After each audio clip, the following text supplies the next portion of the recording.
პირველ საჯარო სკოლაში საახალწლო კარნავალი ჩატარდა. მასში საბაზო და საშუალო საფეხურის მოსწავლეები მონაწილეობდნენ.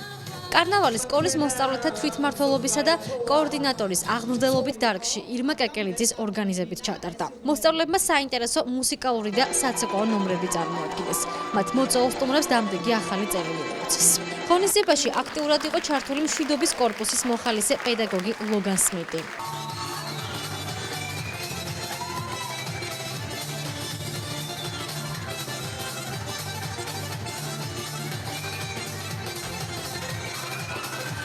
ახალი წელი ახლოვდება, სწორედ ამიტომ სკოლებში თვითმმართველობის ინიციატივით ტარდება საახალწლო კარნავალი. ასევე ჩვენ სკოლაშიც დღეს იქნება კარნავალი, რომელსაც შემოგთავაზებს სხვადასხვა კლასის მოსწავლეები. ტარდება იმისთვის, რომ პირველ რიგში მაყურებელს, შემდეგ ჩვენ თვითონ და სკოლის მასწავლებლებს შეუქმნათ შესაბამისი საახალწლო განწყობა. კარნავალს საზღვაო კომპანია სოფმარისა და ქალაქის ახალგაზრდული საბჭოს წარმომადგენლები ესწრებოდნენ.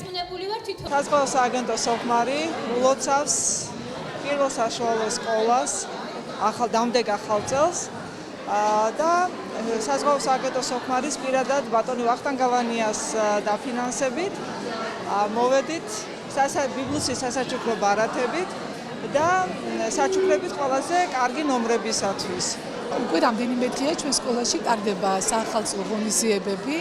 დღეს მოსწავლეთა თვითმმართველობის მიერ დაგეგმილია საახალწლო კარნავალი, რომელშიც მონაწილეობას იღებენ უფროსი კლასის მოსწავლეები. სტუმრები დღევანდელი ღონისძიებისა არიან ჩვენი სკოლის პედაგოგები, მშობლები და მოწვეული მეგობრები. ღონისძიების დასასრულს ჟიურიმ სხვადასხვა ნომინაციაში გამარჯვებული მოსწავლეები გამოუვლინა და მათ სიმბოლური საჩუქრები უსახსოვრა.